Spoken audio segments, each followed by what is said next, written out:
أعوذ بالله من الشيطان الرجيم بسم الله الرحمن الرحيم الحمد لله رب العالمين والصلاة والسلام على سيد المرسلين خاتم النبيين محمد صلى الله عليه وآله وصحبه أجمعين إلى يوم الدين رب اشرح لي صدري ويسر لي أمري واحلل عقدة من لساني يفقهوا قولي السلام علیکم ورحمۃ اللہ وبرکاتہ۔ السلام علیکم ورحمۃ اللہ وبرکاتہ۔ وعلیکم السلام ورحمۃ اللہ وبرکاتہ۔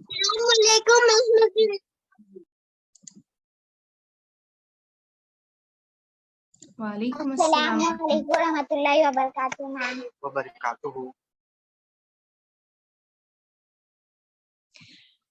آپ سب پر اللہ کی بے انتہا سلامتی، رحمتیں اور برکتیں نازل ہوں۔ میں اس سیشن میں میری پیاری بہنوں اور پیارے بچوں آپ سب کا استقبال کرتی ہوں۔ اللہ سبحانہ و تعالیٰ کا احسان ہوا ہے ہم سب پر کہ اس نے آج ہمیں کچھ دین کی باتیں سننے، سمجھنے اور سیکھنے کا موقع عنایت عطا فرمایا ہے۔ انشاءاللہ ثم انشاءاللہ آج ہم اسلام کی 3 مقدس مساجدوں کے بارے میں بہت ہی خاص چیزیں جاننے کی کوشش کریں گے انشاءاللہ۔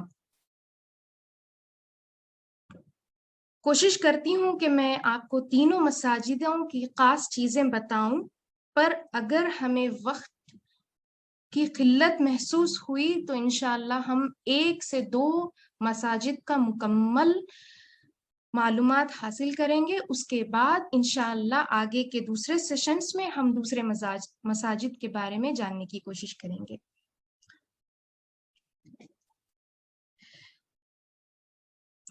یہ ہمارے لیے جاننا اسی لیے ضروری ہے کیونکہ جب ہمیں تاریخ کا پتہ ہوتا ہے، جب ہمیں اسلام کی تاریخ کا پتہ ہوتا ہے تو ہمارے دلوں میں یقین اور ایمان کا اضافہ ہوتا ہے، اور ہم زیادہ سے زیادہ اسلام سے اور اللہ سے اور اس کے نبیوں سے جڑ سکتے ہیں۔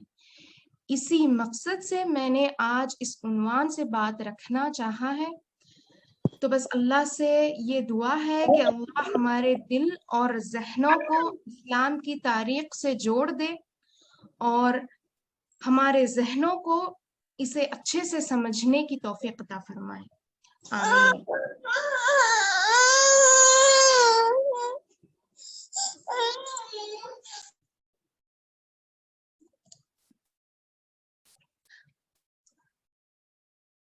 اللہ مجھے حق بات کرنے میں مدد عطا فرمائے اور میری کوتاہیوں کو معاف فرمائے۔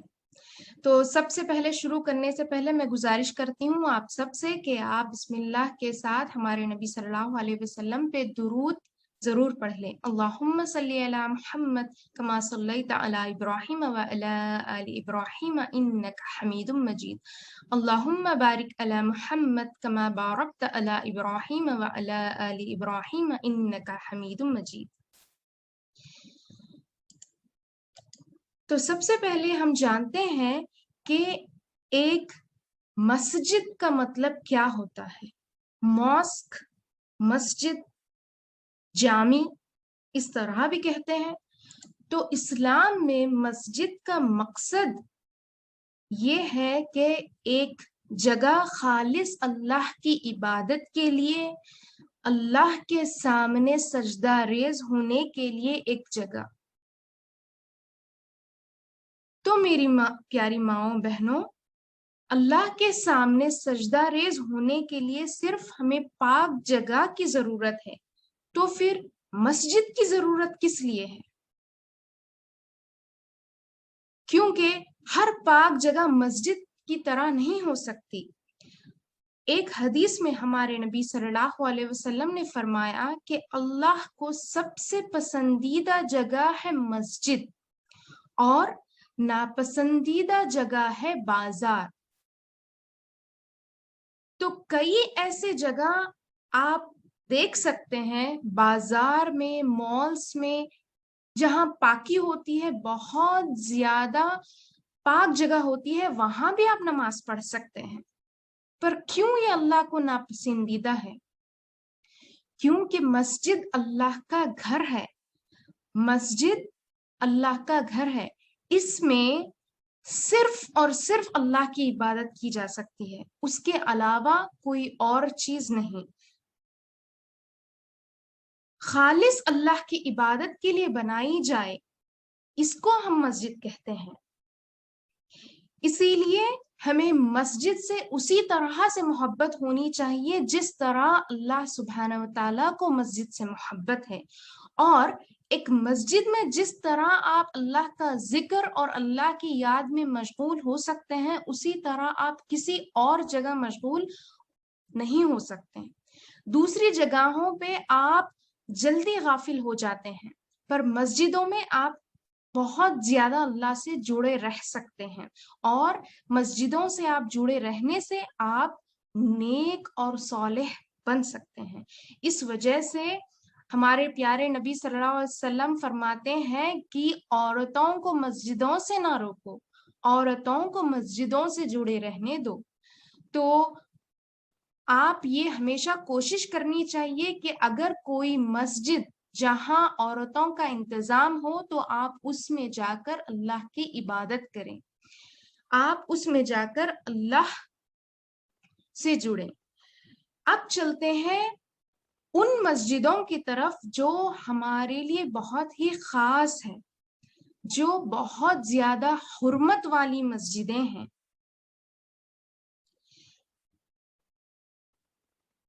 یہ 3 ایسی مقدس مسجدیں ہیں اسلام کی جو کہ ہر مسلمان کو معلوم ہونا بے حد ضروری ہے۔ یہ ہمارے لیے فرض ہے، ہر مسلمان کے لیے فرض ہے کہ ان مساجد کی حرمتوں کو ہم جانیں اور ان مساجد کی عزتوں کو ہم جان کر اس کی عزت کریں۔ شاید ہی کوئی ایسا مسلمان اس دنیا میں ہوگا جو ان مسجدوں کی حرمت کے خلاف ہوگا یا ان مسجدوں کی مخالفت کرے گا۔ تو یہ 3 مساجد ہیں، مسجد الحرام، مسجد نبوی اور مسجد الاقصی، جو کہ مکہ، مدینہ اور یروشلم، ان تینوں جگہوں پہ ہے۔ تو ہم چلتے ہیں سب سے پہلے اس دنیا کی تاریخ میں، یعنی بہت ہی پچھلی، یعنی جہاں سے دنیا میں انسان کا وجود شروع ہوا، وہاں ہم چلتے ہیں۔ تو میری پیاری ماؤں، بہنوں اور پیارے بچوں، آپ کو معلوم ہوگا کہ اس دنیا میں سب سے پہلے کون بھیجے گئے تھے؟ آدم اور حوا علیہ السلام۔ اور آپ کو یہ مشہور واقعہ تو پتہ ہی ہوگا، جس کے بارے میں آپ کو زیادہ کچھ بتانا نہیں چاہوں گی، کہ آدم اور حوا علیہ السلام کو اللہ سبحانہ و تعالیٰ نے جنت سے بھیجا دنیا میں۔ تو جب اللہ سبحانہ و تعالیٰ نے ان دونوں کو جنت سے دنیا میں بھیجا تو دونوں کو بہت ہی دور جگہوں پہ بھیج دیا۔ آپ یہ 2 ڈاٹس جو دیکھ رہے ہیں، بہت سی روایتوں سے ہمیں یہ پتہ چلتا ہے کہ آدم علیہ السلام اس جگہ بھیجے گئے تھے اور حوا علیہ السلام اس جگہ بھیجے گئے تھے۔ تو آپ اندازہ لگا سکتے ہیں کہ کون سی جگہیں ہیں۔ یہ تو ایسٹ کی طرف ہے، یہ ورلڈ میپ میں یہ ایسٹ کی طرف ہے اور یہ ویسٹ کی طرف ہے۔ آدم اور حوا علیہ السلام جب بہت ہی دور بھیجے گئے تھے تو وہ بہت پریشان ہو گئے تھے اور اللہ سے توبہ و استغفار اور دعاؤں میں لگ گئے تھے، اور کسی طرح آدم علیہ السلام نے اپنا راستہ بنایا کہ وہ حوا علیہ السلام کی طرف پہنچ گئے۔ وہ ڈھونڈتے ڈھونڈتے حوا علیہ السلام کی جگہ پہنچ گئے، اور یہ دونوں ملے ہیں اس جبل پہ، اس ماؤنٹین پہ، جو ہمیں پتا ہے یہ ہے ماؤنٹ عرفہ، عرفہ کا جو پہاڑ ہے اس کے قریب وہ ملے تھے، جو کہ مکہ شہر کے پاس ہے۔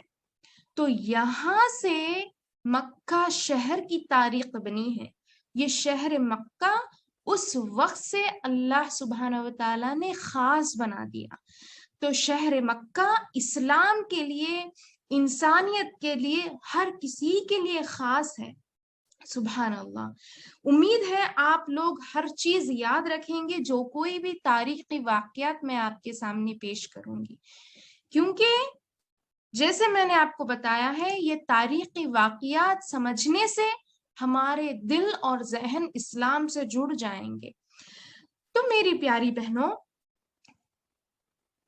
ہمیں یہ بھی پتا ہے، اگر آپ کو پتا نہیں ہے تو یہ آپ جان لیں کہ اس دنیا میں سب سے پہلے کعبہ کی تعمیر کس نے کی ہے۔ ہمیں مختلف روایتیں اور مختلف ہسٹری سے ہمیں یہ پتا چلتا ہے کہ کعبہ کی تعمیر کچھ جگہ لکھا ہوا ہے کہ فرشتوں نے تعمیر کی، کچھ جگہ لکھا ہوا ہے کہ آدم علیہ السلام نے تعمیر کی۔ تو ہم یہ اعتماد کر سکتے ہیں کہ پہلے کعبہ کی بنیاد آدم علیہ السلام سے اللہ نے رکھوائی ہے۔ آدم علیہ السلام سے اللہ نے کعبہ کی تعمیر رکھوائی ہے، اور رفتہ رفتہ اس کے بعد جو پیغمبر آتے گئے ہیں، آتے رہے ہیں، انہوں نے بھی اس جگہ کچھ نہ کچھ تعمیر کروایا ہے، یعنی اسی جگہ پہ، کعبہ کی جگہ پہ۔ کئی عرصہ بعد پھر اس کی تعمیر روایت میں ملتی ہے کہ شیس علیہ السلام نے بھی کی تھی۔ شیس علیہ السلام کون تھے؟ آدم علیہ السلام کے فرزند۔ اس کے بعد ابراہیم علیہ السلام آئے اور انہوں نے کعبہ کا مکمل تعمیر کروائی۔ آپ کو پتا ہوگا ابراہیم علیہ السلام اللہ کے خلیل پیغمبر ہیں، اللہ کے دوست ہیں۔ ان کی بہت ہی واقعات ہمیں ملتے ہیں۔ انشاءاللہ یہ واقعات کے ڈیٹیل میں نہیں جاؤں گی، کیونکہ اس میں بھی آپ کو درس دیے جائیں گے آگے انشاءاللہ، جو کہ آپ سنیں گے۔ تو ابراہیم علیہ السلام کو اللہ نے بہت ہی عرصے تک اولاد سے نہیں نوازا تھا۔ جب وہ بوڑھے ہو گئے تھے تب اللہ سبحانہ و تعالیٰ نے انہیں ایک اولاد سے نوازا تھا، جو کہ حضرت ہاجرہ علیہ السلام سے تھی، اور وہ تھے اسماعیل علیہ السلام۔ اور آپ جانتے ہوں گے کہ ابراہیم علیہ السلام شام میں رہا کرتے تھے، یعنی سیریا۔ تو سیریا میں جب وہ رہا کرتے تھے تو اللہ کی طرف سے انہیں وحی ہوئی کہ وہ بکہ شہر کی طرف جائیں۔ بکہ، میں کہہ رہی ہوں بکہ، تو یہ بھی ایک نام ہے مکہ کا، جو کہ اس دور میں کہا جاتا تھا بکہ۔ اور آپ اس جگہ جائیں، اپنی اہلیہ اور اپنے بیٹے اسماعیل علیہ السلام کو وہاں چھوڑ دیں۔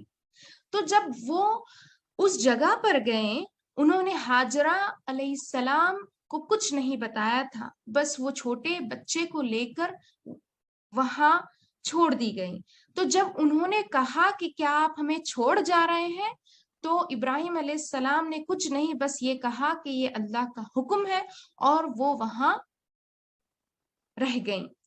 اس کے بعد کئی عرصے بعد آپ کو اس میں زمزم کا واقعہ ملتا ہے، پھر آپ کو اس جگہ پہ لوگ بسنے کا واقعہ ملتا ہے، پھر واپس کئی عرصے بعد ابراہیم علیہ السلام لوٹ کر آتے ہیں، جب تک کہ ان کے بیٹے اسماعیل علیہ السلام بڑے ہو جاتے ہیں۔ تو اس وقت ابراہیم علیہ السلام اور اسماعیل علیہ السلام دونوں مل کر اللہ کے گھر کی تعمیر کرتے ہیں۔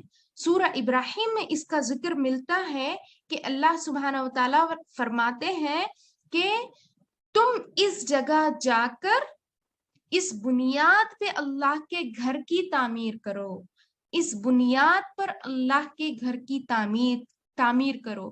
اس بنیاد سے ہمیں پتا چلتا ہے کہ بنیاد کی جب بات ہو رہی ہے یعنی وہاں پہ بنیاد پہلے سے تھی، یعنی وہاں پہ نشان پہلے سے تھا، اسی پر اللہ سبحانہ وتعالیٰ نے ابراہیم اور اسماعیل علیہ السلام کو تعمیر کرنے کا حکم دیا، تو پھر انہوں نے اس پر تعمیر کی۔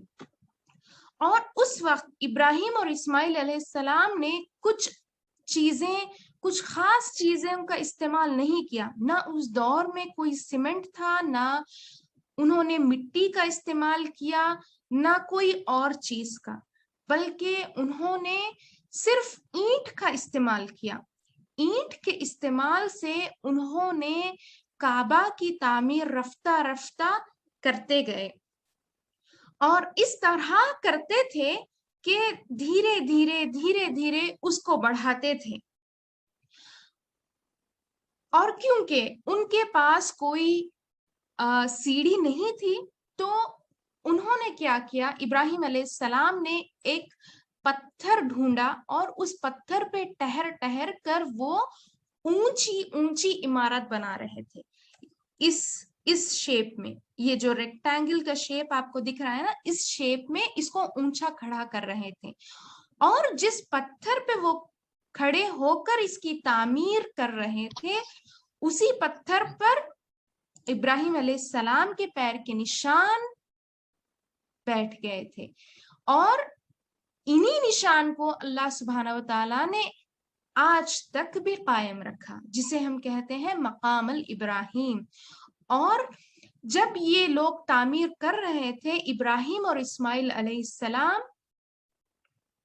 اللہ سے بس یہی دعا کرتے تھے، ربنا تقبل منا انک انت السمیع العلیم۔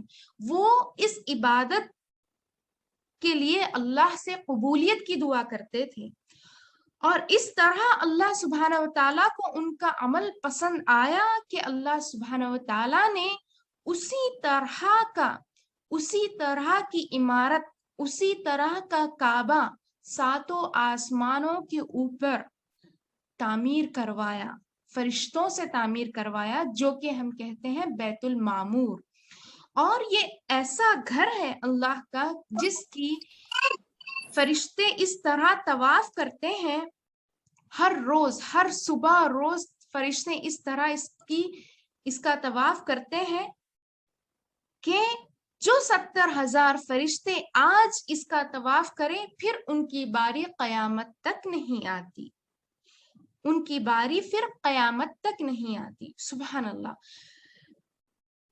اور پھر آگے چلتے ہیں ہم کعبہ کی تعمیر میں۔ جب ابراہیم علیہ السلام کعبہ کو چاروں طرف سے انہوں نے تعمیر کر دیا، چاروں طرف بس ایک جیسا، ایک ہی شکل تھی کعبہ کی، تو ابراہیم علیہ السلام سوچنے لگے کہ اب جب کوئی کعبہ کا طواف شروع کرے تو ایک کنارے سے جب وہ شروع کرے تو پھر وہ کنارے پر آنے تک اسے کیسے معلوم ہو کہ وہ وہی کنارہ ہے، کیونکہ چاروں طرف سے وہ ایک ہی طرح تھا۔ تو ابراہیم علیہ السلام نے سوچا کہ میں یہاں اس جگہ پر کوئی خاص پتھر رکھوں جس سے ہمیں اندازہ ہو جائے کہ ہم نے ایک چکر پورا کیا، یعنی ایک طواف پورا کیا۔ تو ابراہیم علیہ السلام نے اپنے بیٹے اسماعیل علیہ السلام کو حکم دیا کہ آپ ایسا کوئی خاص پتھر ڈھونڈ کر لائیں جو کہ ہم یہاں رکھیں۔ تو اسماعیل علیہ السلام نے بہت ہی کوشش کی کہ وہ کوئی پتھر ایسا ڈھونڈ کر لائیں، پر کتنا ہی ڈھونڈنے پر انہیں کوئی ایسا خاص پتھر نہ ملا جو کہ وہ اس جگہ پر رکھیں۔ پھر اللہ سبحانہ وتعالیٰ کا حکم ہوا کہ اللہ سبحانہ وتعالیٰ نے جبرائیل علیہ السلام کے ہاتھوں ایک جنتی پتھر بھیجا، جو کہ بالکل ہی سفید رنگ کا ہے، اور جبرائیل علیہ السلام کے ہاتھوں اس پتھر کو ابراہیم علیہ السلام تک بھیجا، اور ابراہیم علیہ السلام نے اس پتھر کو یہاں رکھ دیا۔ جب اسماعیل علیہ السلام آئے اور پوچھا کہ ابا جان یہ پتھر کہاں سے آیا، تو ابراہیم علیہ السلام نے فرمایا کہ یہ پتھر جنت سے آیا ہے، جبرائیل علیہ السلام نے ہم تک پہنچایا ہے۔ اور ہمارے نبی صلی اللہ علیہ وسلم نے بھی اس پتھر کے بارے میں بہت سی ایسی طویل احادیث بیان کی ہیں۔ اس میں سے میں آپ کو ایک بتا دوں کہ ہمارے نبی صلی اللہ علیہ وسلم نے فرمایا کہ یہ پتھر حقیقت میں سفید رنگ کا تھا، پر رفتہ رفتہ اس دنیا میں دنیا کے لوگوں کی گناہوں کی وجہ سے یہ پتھر کا رنگ کالا ہو گیا، اور ہم اس پتھر کو کہتے ہیں حجر اسود۔ تو دیکھیے، اب آپ کو پتا چل گیا ہے کہ کعبہ کس طرح سے بنایا گیا تھا، اس کا پورا مکمل سٹرکچر کس طرح سے تھا۔ آدم علیہ السلام سے جو تعمیر کیا گیا تھا تو ہمیں اس کا سٹرکچر پورا پتا نہیں تھا، کچھ بھی پتا نہیں تھا۔ پورا سٹرکچر میں جو کعبہ آیا ہے وہ ابراہیم علیہ السلام اور اسماعیل علیہ السلام کی طرف سے آیا ہے، اور یہ جو آپ چھوٹا سا کنواں دیکھ رہے ہیں وہ ہے زمزم کا کنواں، اور یہ سٹرکچر جو ہے وہ پورا ریکٹینگل ہے۔ اس طرح سے حقیقت میں اس کا شیپ تھا ریکٹینگل۔ پھر اسی طرح وہ تھا آگے چل کے اس جگہ، اس شہر مکہ سے ایک شخص عمرو ابن لحی سیریا کی طرف تجارت کے مقصد سے گیا تھا۔ تو اس شخص نے جب اس شام کی جگہ پر تجارت کر رہے تھے تو اس نے وہاں دیکھا کہ نوح علیہ السلام کے جنریشن سے، یعنی ان کے بیٹوں میں سے ایک شخص تھا جو کہ بت کی عبادت کر رہا تھا، وہ بت کے سامنے سجدہ ریز ہو رہا تھا۔ تو اس شخص نے پوچھا کہ یہ تم کس کے سامنے سجدہ ریز ہو رہے ہو؟ تو اس شخص نے فرمایا کہ یہ ہمارے خاص لوگ ہیں، یہ بہت ہی خاص ہے، یہ لوگ ہماری اللہ سے سفارش کرتے ہیں، یہ لوگ ہمیں اللہ سے جوڑتے ہیں۔ اور انہوں نے یہ بھی فرمایا کہ جب شام میں قحط سالی ہو رہی تھی تو ہم نے ان بتوں سے دعائیں کی، ہم ان بتوں سے منتیں کی، تب انہوں نے بارش برسائی۔ تو یہ سارا واقعہ سن کر عمرو ابن لحی نے سمجھا کہ کیونکہ یہ نوح علیہ السلام کے ماننے والے ہیں اور نوح علیہ السلام کے خاندان سے ہیں، تو شاید ہی یہ سچ کہہ رہے ہوں اور ہماری بھی مشکلات ان کی طرف سے دور ہو جائے۔ اسی مقصد سے اس نے کہا کہ کیا تم مجھے بھی ایسا ایک بت دے سکتے ہو؟ تو انہوں نے اسے ایک بت دے دیا جس کا نام تھا ہبل، اور اس بت کو لے کر وہ واپس مکہ کی طرف آئے اور اس نے سیدھے کعبہ کے سامنے وہ بت رکھ دیا اور لوگوں سے فرمایا کہ یہ اللہ کے خاص لوگ ہیں، یہ اللہ سے آپ کی سفارش کریں گے تو آپ ان سے اپنی دعائیں، اپنی درخواست کر سکتے ہیں۔ پھر رفتہ رفتہ اس طرح سے ہوا، یہ واقعہ دیکھیے، یہ 6th سینچری کا ہے۔ رفتہ رفتہ ایسا ہوا کہ آخری 6th سینچری کے آخر میں کعبہ کے چاروں اطراف 360 بت کھڑے کر دیے گئے تھے۔ یہ اتنے سارے بت کعبہ میں کھڑے کر دیے گئے تھے، اور آپ کو معلوم ہوگا کہ یہ بت کب گئے تھے۔ پر اس سے پہلے ایک اور بہت ہی ایسے خاص واقعات ہیں جو کہ میں آپ کو بتانا چاہوں گی، اور وہ خاص واقعات یہ ہیں کہ کعبہ کا جو سٹرکچر تھا جو کہ ریکٹینگل تھا، یعنی کیوبوئڈ شیپ میں تھا پورا کعبہ، تو یہ اس طرح اسکوئر شیپ میں، کیوب شیپ میں کب بن گیا اور کس وجہ سے بن گیا تھا؟ تو یہ اس سے ان بتوں کے واقعے سے تھوڑا پہلے کا واقعہ ہے، ان بتوں کے واقعے سے تھوڑا پہلے کا واقعہ ہے کہ کعبہ کی تعمیر پوری خراب ہو چکی تھی. یہ پورا اس طرح سے خراب ہو گیا تھا کہ وہ ایک عمارت کی طرح نہیں دکھ رہا تھا، اس کے اینٹ ٹوٹ گئے تھے اور پورا ٹوٹ سا گیا تھا. تو قریش نے سوچا کہ ہم اس کی پھر سے تعمیر کرتے ہیں، پر قریش میں اتنی ہمت نہیں تھی کہ وہ اس کی پھر سے تعمیر کریں، کیونکہ قریش کو یہ خوف تھا کہ اگر ہم اس کی تعمیر کرنا چاہیں تو اسے پہلے گرانا ہوگا اور اس جگہ کو پورا صاف کرنا ہوگا، پھر ہم اس کی تعمیر کریں گے. اگر ہم ایسا کوئی عمل کرنا چاہیں اور اللہ کا غضب نہ ہو ہم پر، کہ جس طرح بادشاہ ابرہہ اور اس کی فوج پر ہوا تھا کہ ہاتھی کے لشکر لے کر جب وہ کعبہ کو گرانے آ رہا تھا تو اللہ سبحانہ و تعالیٰ نے پرندوں کے جھنڈ سے، پرندوں کے لشکر سے ان ہاتھیوں پر اور اس ابرہہ کے لشکر پر پتھر برسائے تھے. تو یہ واقعہ بھی مشہور ہے. تو اس کعبہ کے سٹرکچر کو کیوب بدلنے سے پہلے ابرہہ کا لشکر آیا تھا. تو یہ واقعہ قریشیوں کے ذہن میں اتنا سنگ، یعنی ان کے دل میں اتنی ایسے بیٹھ گیا تھا کہ وہ کبھی ہمت نہ کرتے تھے کعبہ کو چھینے کی. پر بڑی ہی مشکل سے، بڑی ہی ہمت جٹا کر انہوں نے سوچا کہ ہم کیونکہ نیک کام ہی کر رہے ہیں، کیونکہ ہم نیت یہ کر رہے ہیں کہ ہم پھر سے اس کی تعمیر کریں گے اور اس کی تعمیر کو پکا کریں گے تاکہ یہ پھر سے ٹوٹ نہ جائے، اس نیت سے انہوں نے اس کعبہ کی تعمیر کو شروع کیا. پر ایک چیز کی مشکل پیش آئی، کیونکہ قریشیوں میں پورا کاروبار جو تھا اسی جگہ سے تھا، ان کا کاروبار یہی تھا اور ان کا عبادت جگہ یہی تھی، حاجی یہی آتے تھے.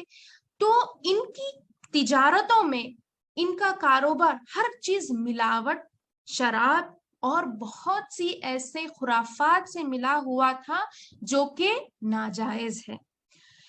البتہ قریشیوں کے پاس اتنی خرافات کے باوجود ان کے ذہن اتنے کھلے ہوئے تھے. دیکھیے وہ لوگ بت کی بھی عبادت کر رہے ہیں، پھر اللہ وحدہ لا شریک پر بھی ان کا یقین تھا، یعنی دونوں چیز ان کے دلوں میں ملے ہوئے تھے. تو وہ یہ سوچنے لگے کہ ہم ہمارے خراب اس پیسے سے، جو ہم پیسہ ہم کما رہے ہیں، جو ہم مال کما رہے ہیں جو کہ پورا حلال نہیں ہے، کچھ اس میں ملاوٹیں ہیں، کچھ مال ہم شراب کی طرف سے حاصل کر رہے ہیں، کچھ مال ہم سود یا پھر کچھ اور ہی قسم سے حاصل کر رہے ہیں جو کہ اللہ کے گھر کی تعمیر میں ہم نہیں لگا سکتے. سبحان اللہ، سبحان اللہ. دیکھیں یہ قریشیوں کا، بھلے ہی ان کا ایمان اس طرح سے وحدہ لا شریک کی طرف نہیں تھا، پھر بھی وہ اپنا حلال مال اللہ کے گھر کی تعمیر میں لگانا چاہ رہے تھے. تو دیکھیے یہ ہم مسلمانوں کے ذہن میں بہت ہی بڑی اہم ہے. یہ ہمیں اسی طرح ہمارا ذہن رکھنا چاہیے. جب آپ اللہ کے گھر کی تعمیر میں چاہے ایک پائی آپ کیوں نہ ڈالیں، آپ اس پائی کو حلال رکھیں. کوئی حرام مال اس کی تعمیر میں نہیں لگا سکتے. یہاں تک کہ آپ اللہ کے گھر کے جو واش رومز ہوتے ہیں یا پھر بس ایسے ہی پڑے رہنے والے جگہ ہوتے ہیں، اس میں بھی آپ نہیں لگا سکتے. بہت سارے لوگ ایسا سوچتے ہیں کہ جو انٹرسٹ کا مال ہوتا ہے، جو ربا ہوتا ہے، ہم مسجدوں کے بیت الخلا میں لگا سکتے ہیں، پر ایسا نہیں لگا سکتے آپ، یہ صحیح نہیں ہے۔ آپ قریشیوں کے ذہن سے کم از کم اپنے ذہن کی اصلاح کر سکتے ہیں۔ تو انہوں نے سوچا کہ ہم اپنے صرف حلال مال سے ہم کعبہ کی تعمیر کروائیں گے، اور ان کا حلال مال زیادہ نہیں تھا، ان کا حرام مال ہی زیادہ تھا۔ تو ان کا حلال مال اتنا کم تھا کہ اس مال سے وہ کعبہ کی مکمل تعمیر نہ کر سکتے تھے۔ تو پھر وہ جب تعمیر کرنا شروع کیے تو انہیں اندازہ ہو گیا کہ ہم اس طرح سے پورے اس کعبہ کی تعمیر ہمارے حلال مال سے نہیں کر سکتے۔ اس وجہ سے انہوں نے کعبہ کو ایک اسکوائر بنا دیا، اسی جگہ پہ تھوڑی جگہ چھوڑ دی، جو جگہ چھوڑ دی اس جگہ کو ہم کہتے ہیں ہجر، الحجر کہتے ہیں۔ وہ جو جگہ آپ دیکھتے ہیں اس طرح سے بنی ہوئی ہے، آپ دیکھتے ہوں گے آج جب آپ کعبہ دیکھیں کئی فوٹو میں، یا اگر آپ جا پائیں تو دیکھتے ہیں اس جگہ ایسی بنی ہوئی ہے، سمجھ رہے ہیں نا آپ؟ تو اس کو کہتے ہیں الحجر۔ تو اس جگہ بھی اگر کوئی طواف کرے وہ ایسا طواف کرے جیسا کہ اس نے کعبہ کے اندر طواف کیا، سبحان اللہ۔ تو اس طرح وہ بنا سکے، اور انہوں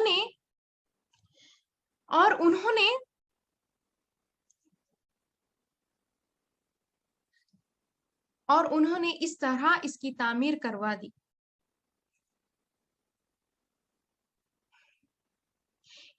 اس تعمیر کے وقت ایک بہت ہی خاص واقعہ ہمیں یہ بھی پتا چلتا ہے کہ ہمارے نبی صلی اللہ علیہ وسلم نے اس حجر اسود کو رکھوایا تھا۔ اگر آپ کو یاد ہو اس پورا واقعہ کو میں بس مختصر میں بتا دوں کہ جب انہوں نے تعمیر مکمل کر دی اور حجر اسود رکھنے کا موقع آیا تو وہ سوچ میں پڑ گئے کہ اس مبارک کام کو کون کرے۔ تو قریشیوں نے، سارے سردار نے مل کر یہ فیصلہ کیا کہ اگلی صبح جو پہلا شخص اس جگہ پر آئے وہ شخص اس مبارک کام کو کرے گا۔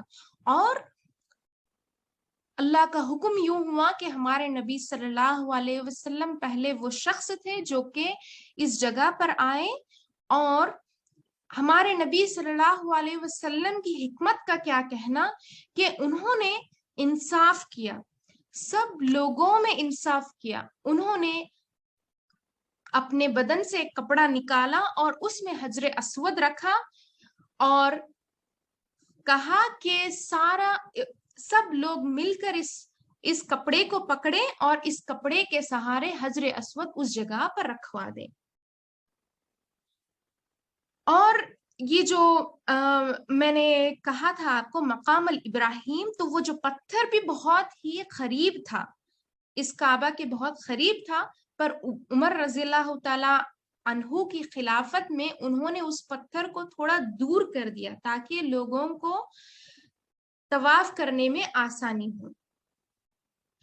پھر اس کے ساتھ اور ایک خاص واقعہ تھا جو کہ زمزم کے کنویں کی کھدائی۔ تو زمزم کا کنواں بھی جیسے کعبہ بہت زیادہ خراب ہو گیا تھا، پورا ٹوٹ گیا تھا، ویسے ہی زمزم کا کنواں کہیں گم گیا تھا۔ تو کسی کو پتا نہیں تھا کہ یہ کنواں کہاں ہے، یہ کس جگہ پر ہے۔ تو اس زمزم کے کنویں کی تلاش ہمارے پیارے نبی صلی اللہ علیہ وسلم کے دادا جان عبد المطلب نے کی تھی۔ عبد المطلب قریش کے بڑے ہی عزت دار سردار تھے، وہ کعبہ کے متولی بھی تھے، اور وہ اس جگہ کے ہر مسئلے مسائل وہی سلجھاتے تھے۔ ان کا رعب اس طرح تھا مکہ میں کہ وہ ایک چادر پر ایک چٹائی پہ بیٹھا کرتے تھے، میٹ جسے کہتے ہیں، ایک چٹائی پہ وہ اس طرح سے بیٹھا کرتے تھے اور وہاں وہ سارے مسئلے مسائل لوگوں کے سنا کرتے تھے، اور کسی کی اتنی ہمت نہ ہوتی کہ اس چٹائی پہ کوئی قدم بھی رکھے، وہ بس اکیلے وہ ایک چٹائی پہ بیٹھے رہتے تھے۔ تو جب وہ ایک دفعہ کعبہ کے ہجر میں سوئے ہوئے تھے. آپ سمجھے ہوں گے ہجر کسے کہتے ہیں؟ کسے کہتے ہیں ہجر؟ اگر یاد ہو آپ کو، میں نے ابھی ذکر کیا تھا ہجر کا.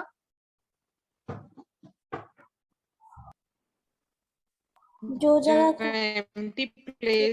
کعبہ بنانے کے بعد تھوڑی جگہ چھوڑ دیے تھے نا، اس کو ہجر بولتے. سبحان اللہ، ماشاء اللہ، جزاک اللہ خیرہ، ماشاء اللہ، صحیح ہے. تو ایک دفعہ عبد المطلب ہجر میں سوئے ہوئے تھے کہ انہیں ایک خواب آتا ہے. تو دیکھیے اللہ سبحانہ و تعالی جو نبی ہوتے تھے انہیں وہی بھیجتے تھے، اور جب انہیں کسی اور سے کوئی کام کروانا ہوتا تو اللہ خواب کے ذریعے وہ کام کرواتا تھا. تو عبد المطلب کو ایک خواب آیا جس میں انہوں نے سنا طیبہ طیبہ. تو انہیں پتا نہیں تھا کہ اس کا مطلب ہے کیا، اس کا مطلب کیا ہے، انہیں پتا نہیں تھا.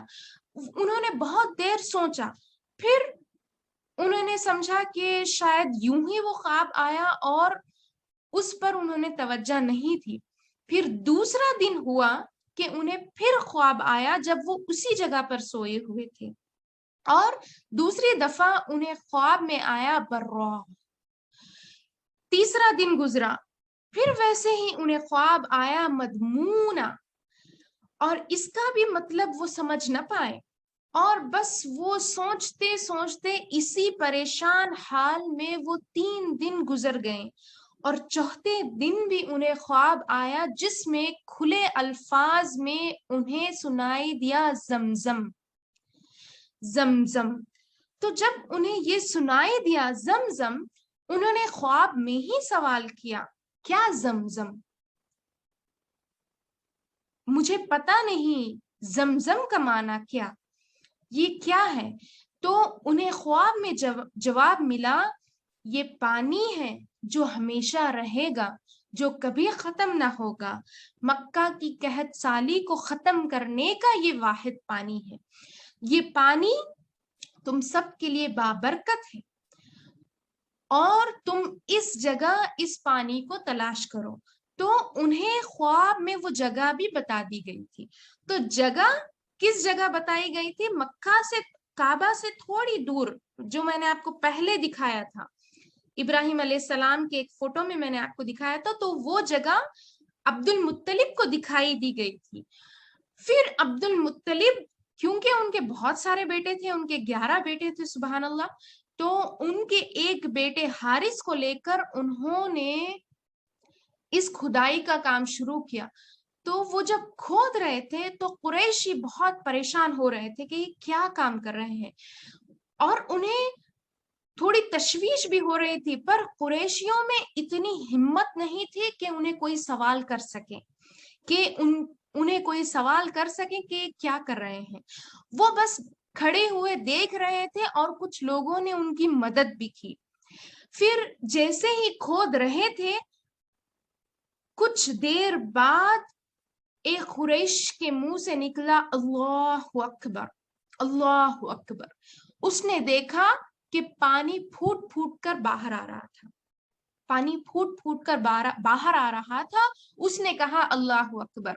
دیکھیں، یہ قریش مکمل ایمان پر نہیں تھے، ان کی زبان پر آیا اللہ اکبر.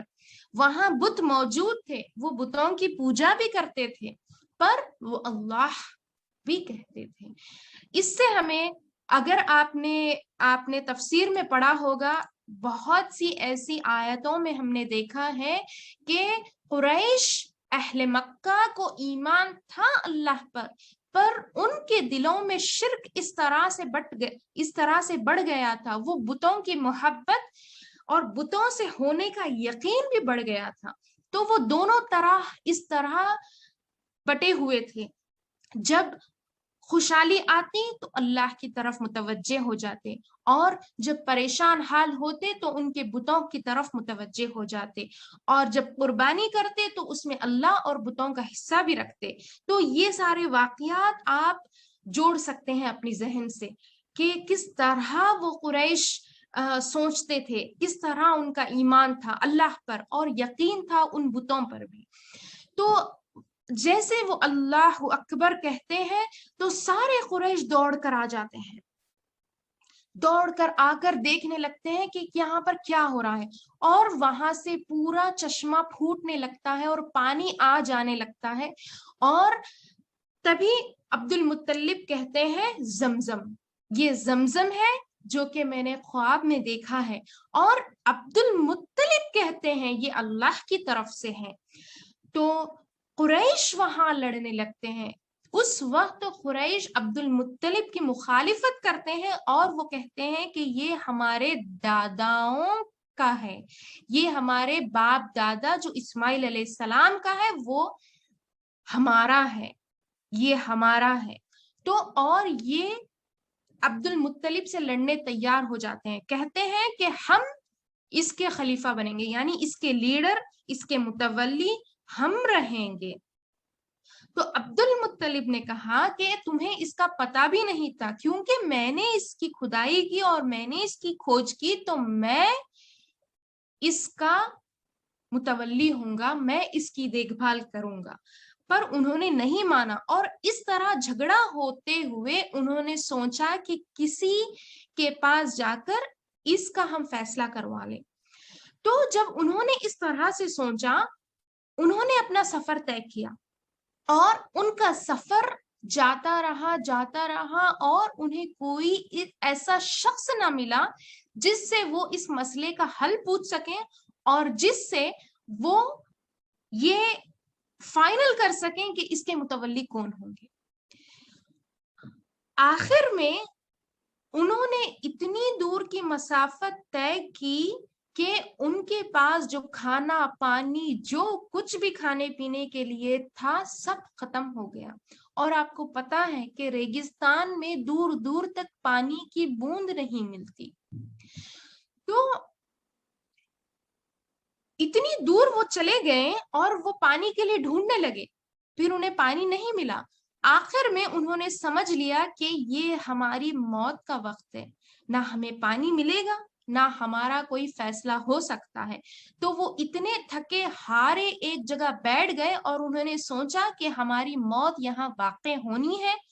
تو عبد المطلب اور جو کوئی بھی ان کے ساتھ قریش تھے انہوں نے سوچا کہ ہم ہماری اب قبریں کھود لیتے ہیں، کیونکہ انہیں یقین ہو چکا تھا کہ وہ اب مرنے والے ہیں.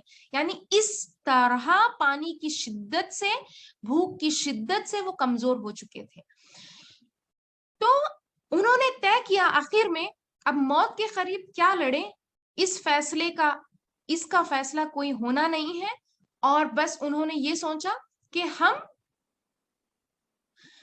جو پہلے مر جائے وہ دفن کر دیا جائے گا، وہ دوسروں سے جو موجود ہے ویسے ہی، جو آخر میں بچے گا اللہ اس کا مالک اس کو کوئی اور دفن کر دے گا. تو اس طرح سے انہوں نے کھدائی پھر سے شروع کی اور ہر کوئی تھوڑا دور دور کھدائی کر رہا تھا. اور کچھ دیر بعد جس جگہ عبد المطلب کھدائی کر رہے تھے، جس جگہ ان کا اونٹ اور وہ کھڑے ہوئے تھے، اس جگہ سے پھر پھوٹ کر پانی نکلنے لگا. تو یہ چیز سب نے دیکھی اور سب نے اپنے آنکھوں دیکھا اس اللہ کے کرشمے کو، اس معجزے کو انہوں نے تسلیم کر لیا اور انہوں نے کہہ دیا کہ اس کا حق صرف عبد المطلب پر ہے. اور یہ بھی تھا زمزم. پھر انہوں نے اس سے اپنی پیاس بجھائی، پھر واپس آ کر انہوں نے فیصلہ کر لیا کہ عبد المطلب ہی اس کے حقدار ہوں گے، اور اس کے بعد سے عبد المطلب ہی اس کی دیکھ بھال کرتے اور حاجیوں کو پلاتے اور جو کوئی بھی ہوتا ان سب کی خدمت کرتے. ہمارے نبی صلی اللہ علیہ وسلم نے اس پاک پانی کے بارے میں ایسی حدیث فرمائی ہے کہ اس پانی کو لے کر جو تم اللہ سے دعا کرو گے وہ قابل قبول ہوگی. یعنی ہر وہ نیک نیت تمہاری اس پانی کو پینے سے پہلے تم کرو گے وہ تمہاری قابل قبول ہوگی. یعنی چاہے آپ بیماری کے لیے اسے پیو اگر آپ کی موت مقدر نہیں ہے تو، چاہے آپ اسے کسی پریشانی کے لیے پیو، کوئی چیز کے لیے، تو یہ آپ کے لیے انشاءاللہ اللہ کی طرف سے خیر ہی ثابت ہوگی. اس کے بعد یہ دو واقعوں کے بعد، کیونکہ یہاں کعبہ میں بت موجود تھے، یہ سارے بت کب نکالے گئے؟ فتح مکہ کے وقت.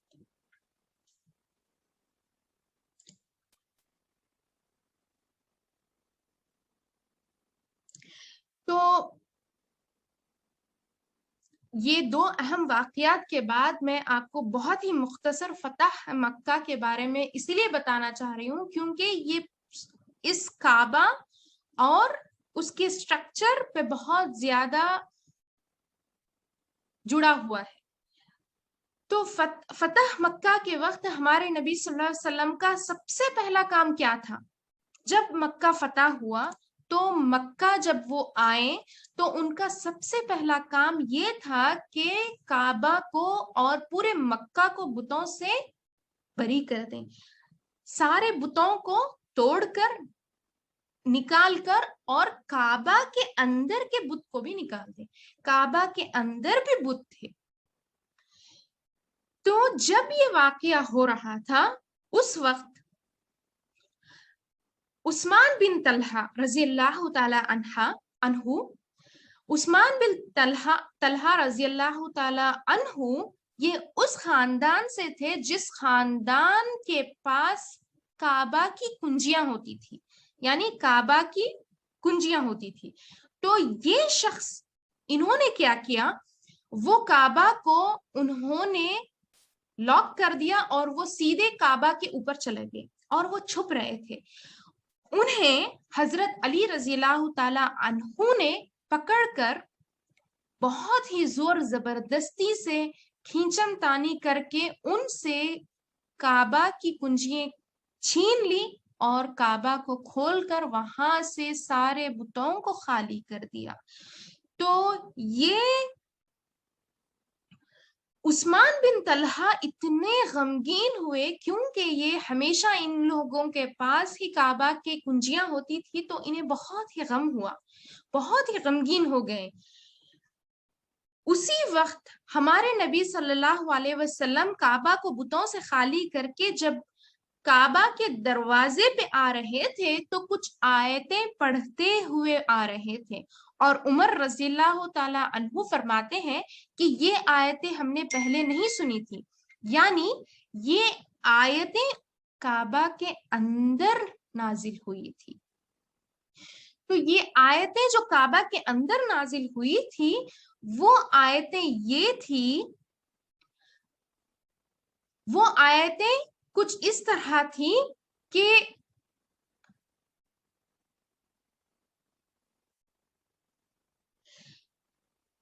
معذرت چاہوں گی میں سورہ کا نام بھول گئی، یہ سورہ اعراف یا کوئی اور سورہ کا ہے. تو ان آیتوں میں کچھ اس طرح تھا کہ اللہ سبحانہ وتعالیٰ نے ہمارے نبی صلی اللہ علیہ وسلم سے فرمایا کہ جو اس کے حقیقی حقدار ہے ان تک یہ چیز پہنچا دو، جو حقیقی حقدار ہے ان تک یہ چیز پہنچا دو. تو جب یہ آیتیں ہمارے نبی صلی اللہ علیہ وسلم پڑھتے ہوئے آ گئے تو آپ صلی اللہ علیہ وسلم اور باقی کے سارے لوگ سمجھ گئے کہ یہ بات کس کی ہو رہی ہے، یہ بات کعبہ کی کنجیوں کی ہو رہی ہے، اور یہ حقیقی جو حقدار تھے انہی کو دینا ہے. تو اس کے ساتھ عثمان بن طلحہ کے چچا نے فرمایا کہ کیونکہ زمزم کے متولی ہم لوگ ہی زمزم کی فی الوقت دیکھ بھال کر رہے ہیں، اس کی حفاظت ہم کر رہے ہیں، اگر آپ ان کنجیوں کی حفاظت بھی ہمارے ذمے دے دیں تو ہمارے لیے بہت ہی مبارک ہو جائے گا. تو ہمارے نبی صلی اللہ علیہ وسلم نے فرمایا کہ اللہ سبحانہ وتعالیٰ نے آپ کے حق میں آیتیں نازل فرمائی ہیں اور آپ کے بارے میں آیتیں نازل فرمائی ہیں، تو اسی وقت عثمان بن طلحہ رضی اللہ تعالی عنہ نے ایمان قبول فرمایا۔ اور اس کے ساتھ ہمارے نبی صلی اللہ علیہ وسلم نے فرمایا کہ یہ آپ کی ذمہ داری ہے اور آپ کی حفاظت میں ہے، اور قیامت تک یہ ذمہ داری کوئی آپ سے چھین نہ سکے حتیٰ کہ وہ ظالم ہو۔ یعنی اگر کوئی ظالم زور و زبردستی سے آپ سے چھین لے وہ اور بات ہے، مگر میری طرف سے اور اللہ کی طرف سے یہ ذمہ داری آپ پر ہے۔ اور آج تک بھی اسی خاندان میں کعبہ کی کنجیوں کی حفاظت کر رہے ہیں۔ سبحان اللہ۔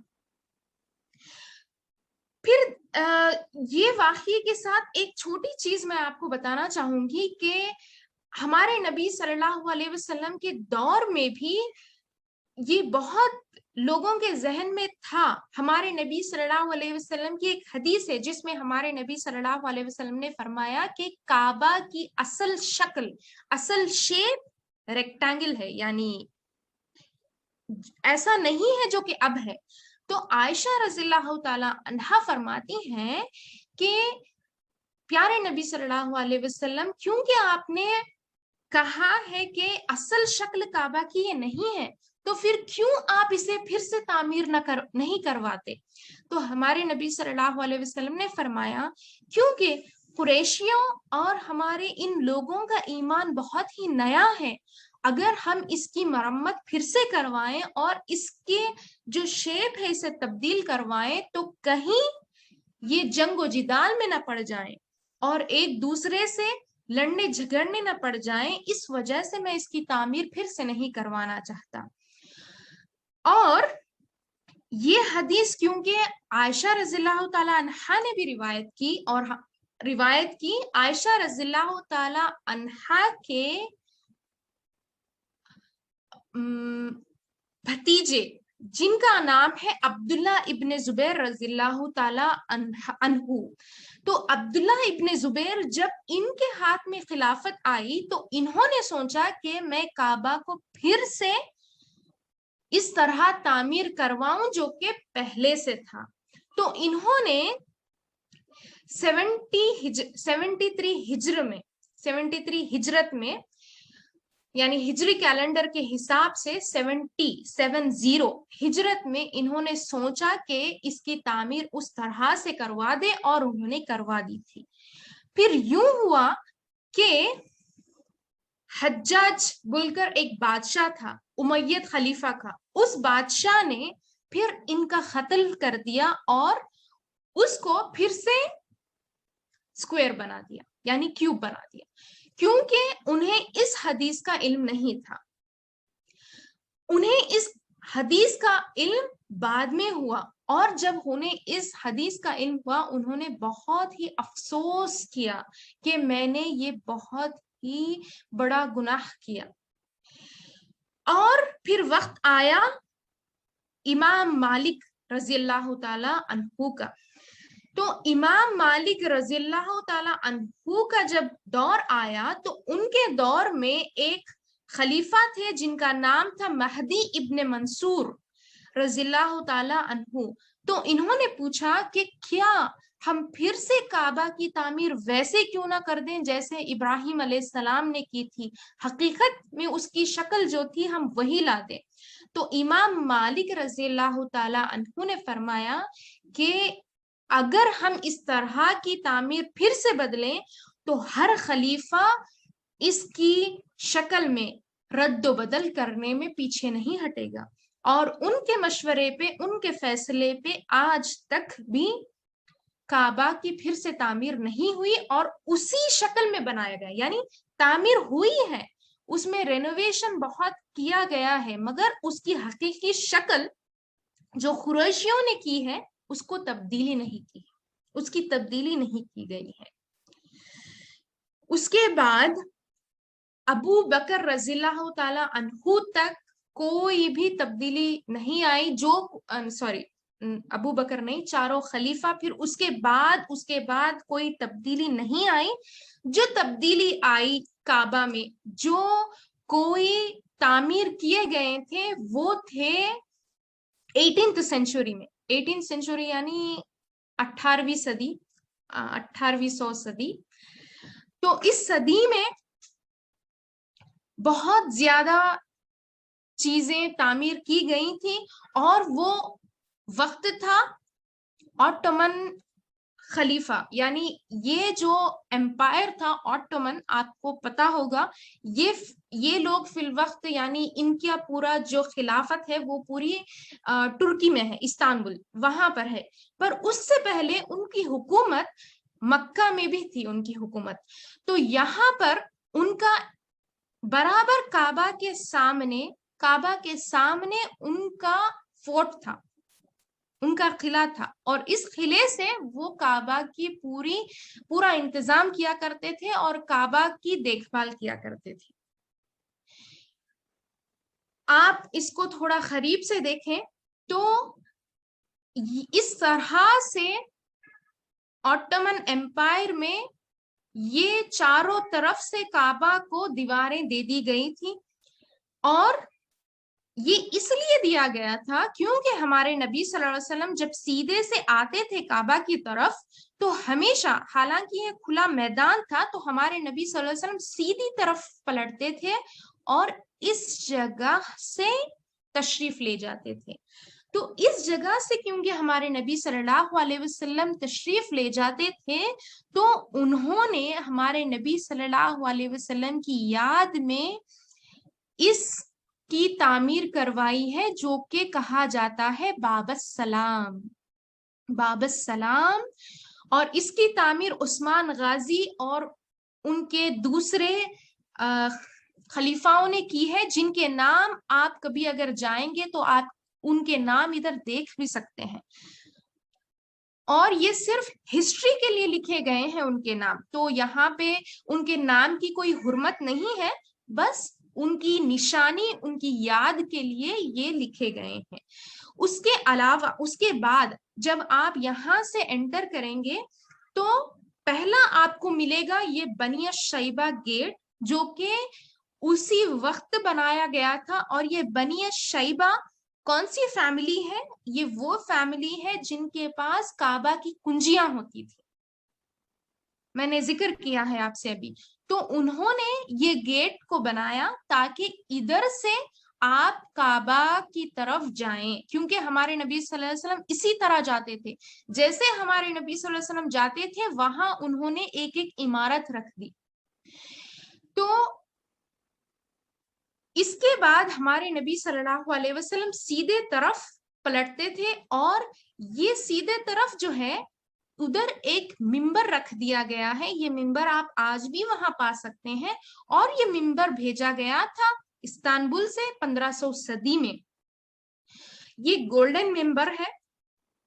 اور اس کے بعد جب آپ دیکھیں گے تو اس وقت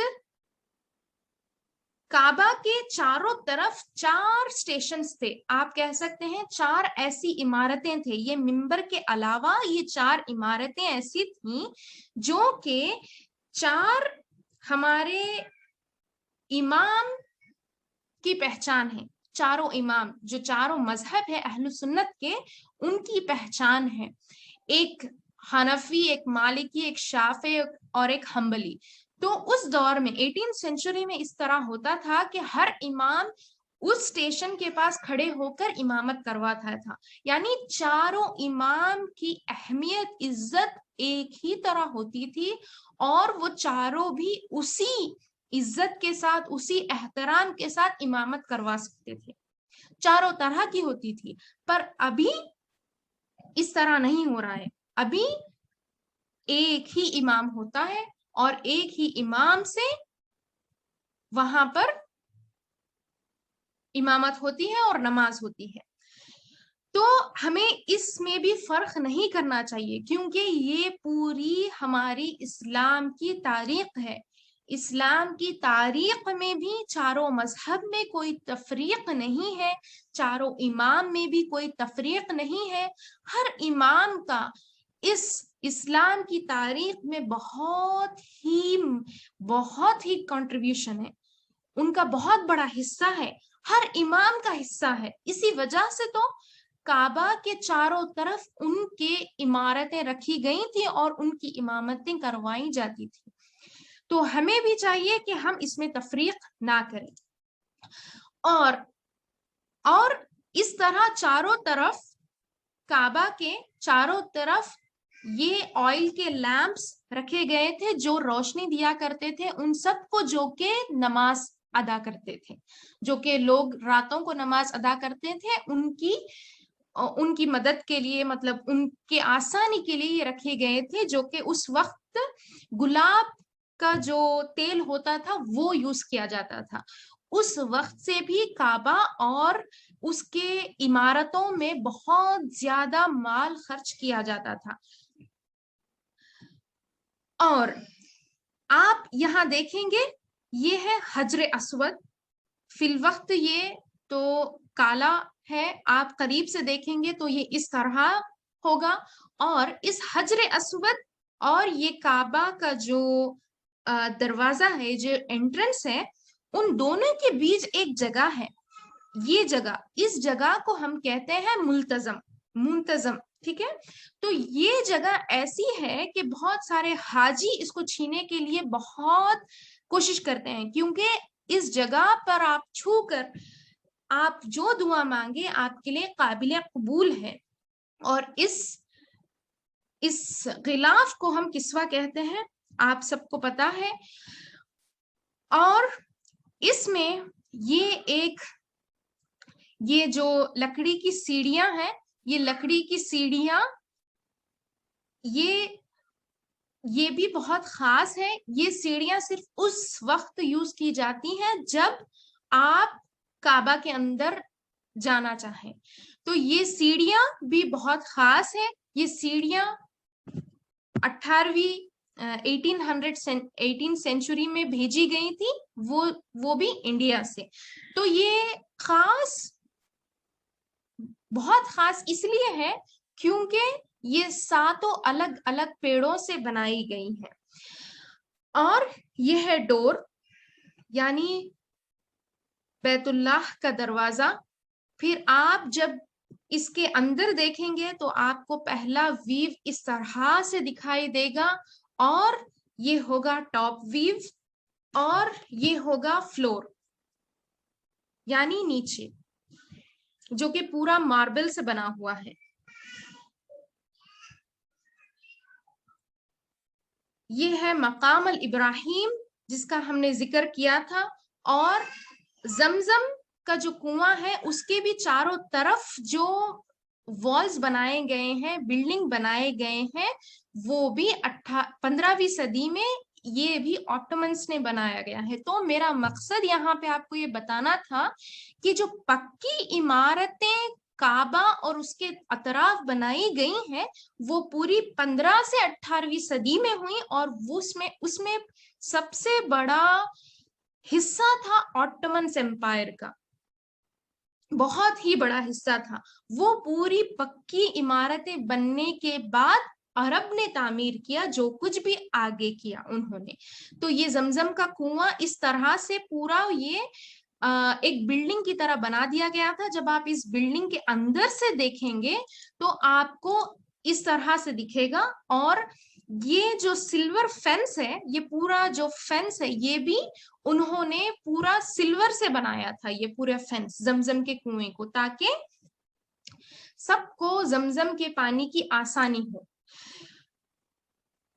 اس کے دیکھیں یہ پوری چیز جو میں نے آپ کو بتائی ہے، امید ہے آپ سب لوگ اس سے بہت کنیکٹ ہوئے ہوں گے اور بہت زیادہ آپ کو معلومات ہوئے ہوں گے. اللہ سبحانہ وتعالیٰ نے قرآن میں مکہ شہر کی اتنی اہمیت و فضیلت بیان کی ہے، اور مکہ شہر کو کئی ایسے نام سے اللہ نے پکارا ہے. کئی جگہ اللہ نے مکہ، بکہ، البلد، القریہ اور ام القرى ان ناموں سے پکارا ہے. اور کعبہ کی حرمت اور کعبہ کی تاریخ جاننا ہم سب کے لیے اسی لیے ضروری ہے کیونکہ اس دنیا میں سب سے پہلی جو مسجد ہے وہ کعبہ ہے، اور یہ ہمیں قرآن کی اس آیت سے بھی پتہ چلتا ہے جو کہ سورہ آل عمران میں ہے، جس میں اللہ سبحانہ وتعالیٰ نے فرمایا ہے کہ اللہ کی عبادت کے لیے انسانوں کے لیے سب سے پہلا جو گھر بنایا گیا وہ ہے مکہ۔ یہ سب انسانوں کے لیے ہدایت کا ذریعہ ہے اور مبارک جگہ ہے، یہ مبارک جگہ ہے۔ ایک حدیث میں ہمارے نبی صلی اللہ علیہ وسلم فرماتے ہیں، اس حدیث سے ہمارے نبی صلی اللہ علیہ وسلم کی محبت پتہ چلتی ہے کہ وہ کعبہ کو کتنا عزیز جانتے تھے، مکہ کو کتنا عزیز جانتے تھے۔ ہمارے نبی صلی اللہ علیہ وسلم کہتے ہیں کہ مکہ تو سب سے عظیم اور سب سے خوبصورت جگہ ہے جو اللہ نے بنائی ہے، اور یہ اللہ کو سب سے زیادہ عزیز ہے۔ سبحان اللہ۔ تو یہ جو کچھ تھا میں آپ کو مکہ اور الکعبہ کے بارے میں بتانا چاہ رہی تھی۔ تو اس سے پہلے کہ میں آگے بڑھوں، بس میں آپ سب سے الحمدللہ اللہ کا شکر ہے کہ آپ زیادہ تھکے نہیں ہیں اور آپ کو سننے کی ابھی طاقت ہے، تو اس وجہ سے میں کنٹینیو کر رہی ہوں۔ اللہ سے دعا ہے کہ اللہ میری اور آپ کی مدد کرے، ہم دونوں کو یہ سمجھنے میں آسانی عطا فرمائے۔ تو ہماری دوسری جو خاص مسجد ہے جس کے بارے میں ہم سمجھنے کی کوشش کر رہے ہیں وہ ہے الاقصی، بیت المقدس۔ یہ ہے اس کی وہ تاریخی تصویر جو کہ شاید ہی کسی نے دیکھی ہو، بہت ہی پرانی یہ مسجد کی تصویر ہے بیت المقدس کی۔ تو یہ بیت المقدس ہمارے لیے کیوں خاص ہے؟ ہم مسلمانوں کے لیے کیوں خاص ہے؟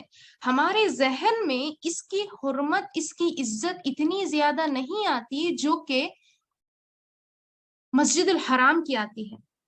ہاں میں مانتی ہوں، اور یہ آپ لوگ بھی مان لیجئے کہ مسجد الحرام کی حرمت بہت ہی زیادہ ہے، بہت ہی زیادہ ہے۔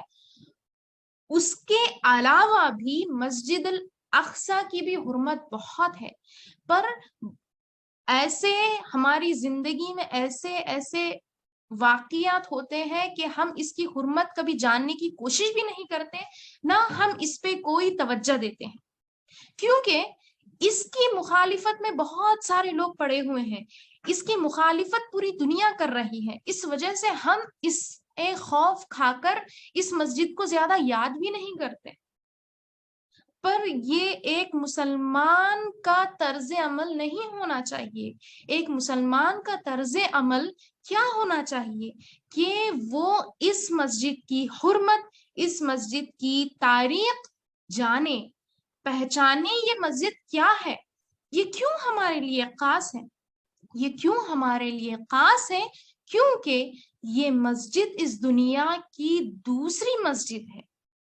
یہ مسجد اس دنیا کی دوسری مسجد ہے۔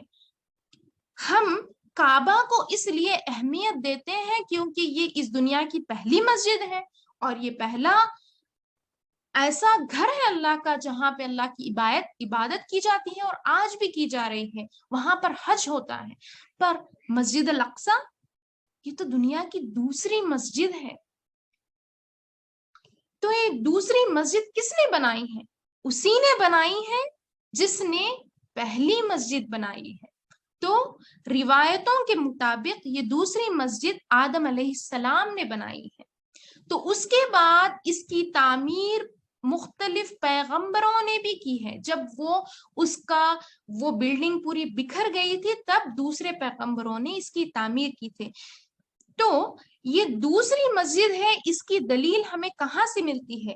ہمارے پیارے نبی صلی اللہ علیہ وسلم کی ایک حدیث ہے جو سیدنا ابو ذر غفاری رضی اللہ تعالی عنہ فرماتے ہیں کہ انہوں نے ہمارے پیارے نبی صلی اللہ علیہ وسلم سے پوچھا، یا رسول اللہ صلی اللہ علیہ وسلم، آپ سب میرے ساتھ کہہ رہے ہیں نا صلی اللہ علیہ وسلم، تو انہوں نے پوچھا کہ اس دنیا کی سب سے پہلی مسجد کون سی ہے؟ ہمارے پیارے نبی صلی اللہ علیہ وسلم نے فرمایا کعبہ. مسجد الحرام اس دنیا کی سب سے پہلی مسجد ہے. تو پھر ابو ذر غفاری نے پوچھا کہ یا رسول اللہ، پھر اس دنیا کی دوسری مسجد کون سی ہے؟ تو اس دنیا کی دوسری مسجد ہمارے پیارے نبی صلی اللہ علیہ وسلم نے فرمایا مسجد الاقصی ہے. مسجد الاقصی. پھر انہوں نے پوچھا کہ ان دونوں مسجدوں کی تعمیر میں کتنا وقت لگا، یعنی کتنے عرصے کے بعد یہ دوسری مسجد تعمیر ہوئی تھی؟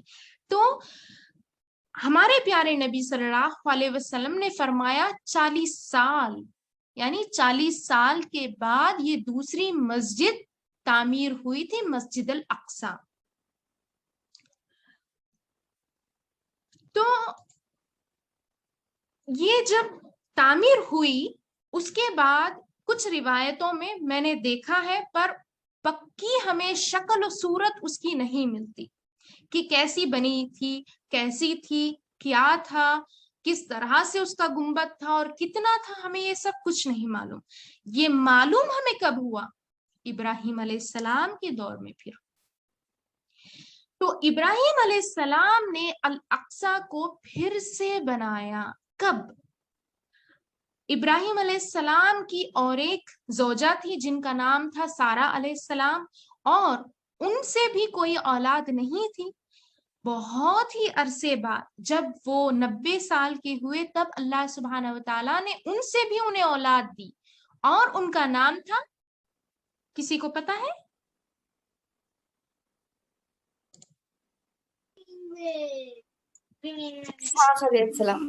سبحان اللہ. تو ان کا نام تھا اسحاق علیہ السلام.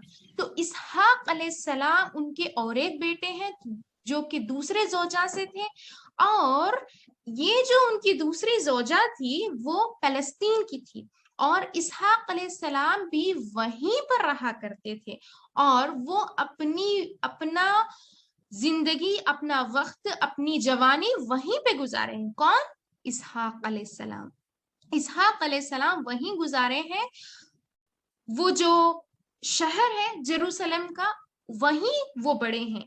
تو ابراہیم علیہ السلام اور اسحاق علیہ السلام جب وہ بڑے ہوئے تو دونوں نے مل کر اس کی تعمیر کروائی ہے. دونوں نے مل کر اس کی تعمیر کروائی ہے. تو ابراہیم علیہ السلام جو کہ سارے پیغمبروں، سارے مومنوں کے والد کہلاتے ہیں، یعنی ہمارے فادر کہلاتے ہیں نا، فادر آف دا بلیورز کہتے ہیں ابراہیم علیہ السلام کو. تو یہ اسی لیے کہلاتے ہیں کیونکہ ان کے بعد جو عظیم اور بہت ہی مشہور پیغمبر ان کے بعد آئے ہیں، جیسے کہ موسیٰ علیہ السلام، عیسیٰ علیہ السلام، اور یہ ابراہیم علیہ السلام، ابراہیم علیہ السلام اور محمد صلی اللہ علیہ وسلم، یہ سارے لوگ ان کے بعد آئے ہیں. اس وجہ سے ان کی بہت زیادہ اہمیت ہے قرآن میں اور اسلام میں. دیکھیں یہ دو مسجدوں کی بنیاد، ان کا پورا سٹرکچر بنانے میں ابراہیم علیہ السلام کا کتنا بڑا رول ہے. اللہ سبحانہ و تعالیٰ نے کس طرح انہیں خاص بنایا ہے. اس وجہ سے ہم ابراہیم علیہ السلام کے دین پر ہے کہلاتے ہیں. اور ان کی وفات بھی اسی جگہ ہوئی، جیروسلم میں ہوئی، اور وہ وہیں پر دفن ہوئے، یعنی کچھ دوری پر مسجد الاقصی سے کچھ دور پر یہ دفن کیے گئے ہیں. اس مسجد کی حرمت ہمیں دوسرے پیغمبروں سے بھی ملتی ہے.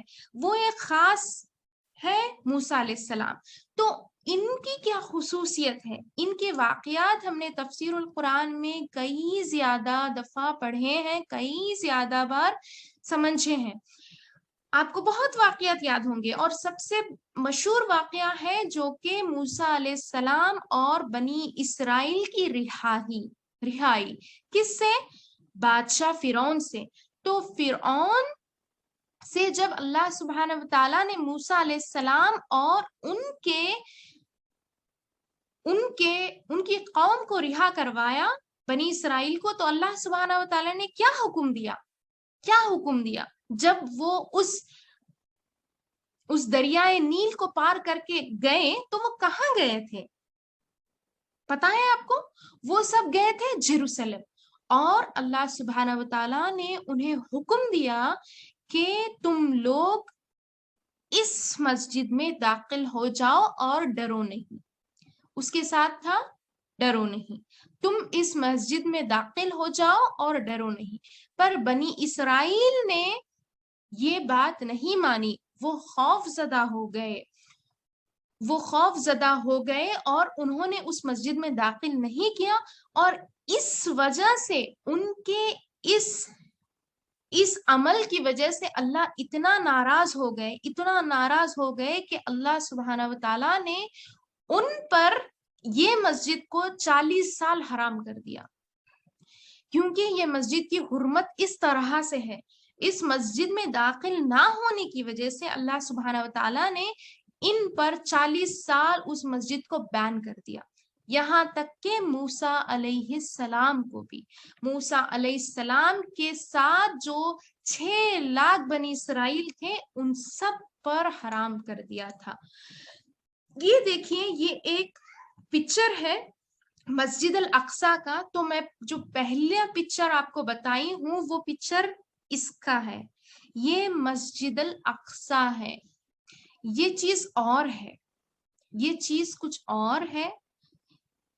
یہ ہے مسجد الاقصیٰ، پر یہ پوری جگہ مقدس ہے، یہ پوری جگہ مقدس ہے، یہ پوری جگہ. ٹھیک ہے؟ تو ہم اسے کہتے ہیں ڈوم آف دی راک. اگر آپ انگلش میں کہنا چاہیں تو کچھ جگہ اسے مسجد قبہ بھی کہتے ہیں اور الصخرہ بھی کہتے ہیں. تو یہ چیز الگ ہے اور مسجد الاقصیٰ الگ ہے.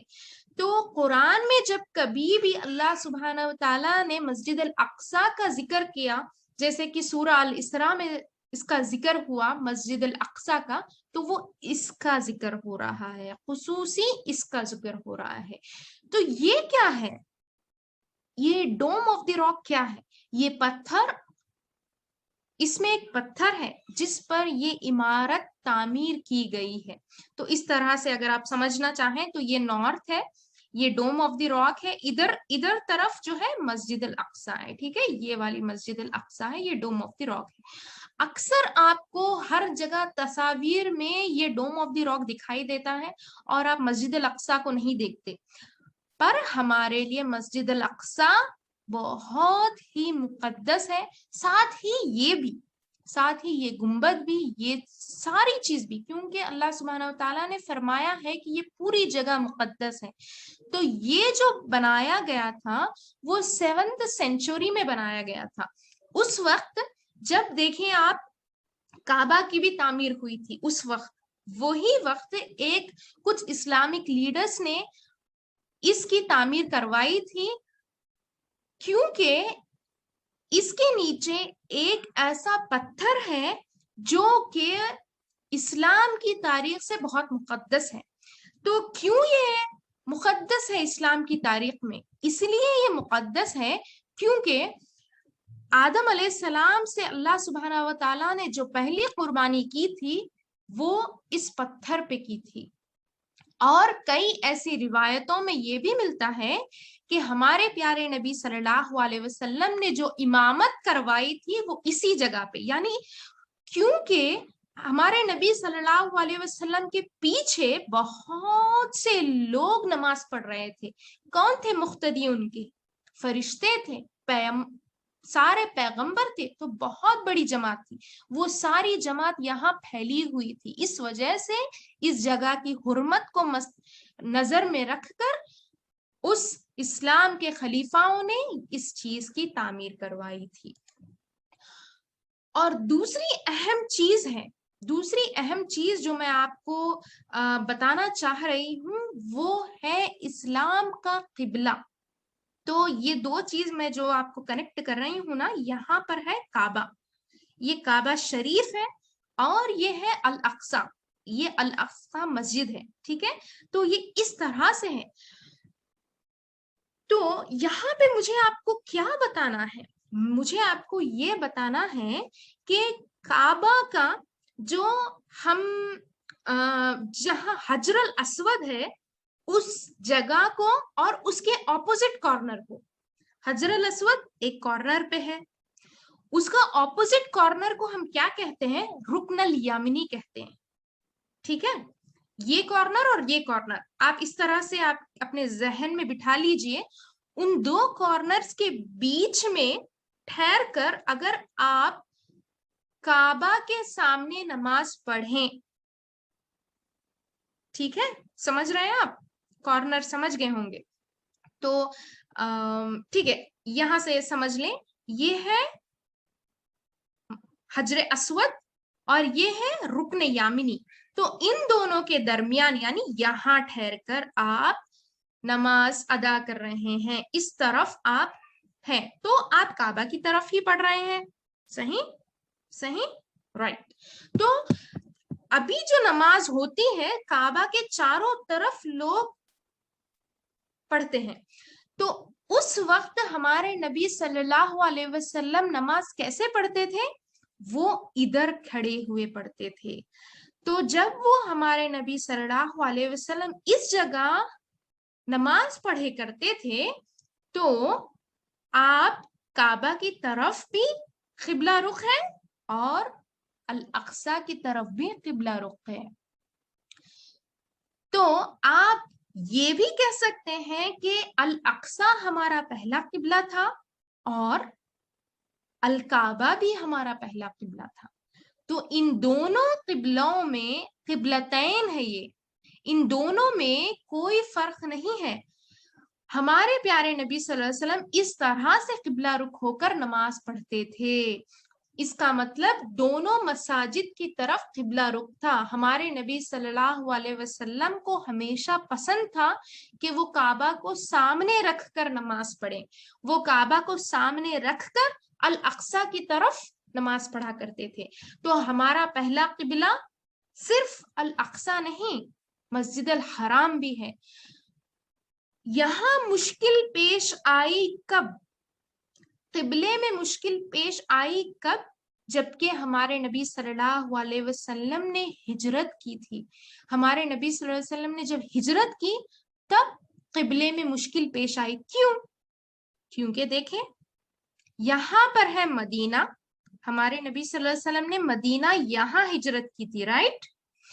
تو ہجرت یہاں ہوئی اور الاقصی یہاں ہے، تو ہمارے نبی صلی اللہ علیہ وسلم کدھر رخ کر کے نماز پڑھیں؟ ادھر یا ادھر؟ تو جب ہمارے نبی صلی اللہ علیہ وسلم اس طرف رخ کرتے تو کعبہ ان کے پیچھے کی طرف ہوتا، اور اگر اس طرف رخ کرتے تو الاقصی ان کے پیچھے کی طرف ہوتا۔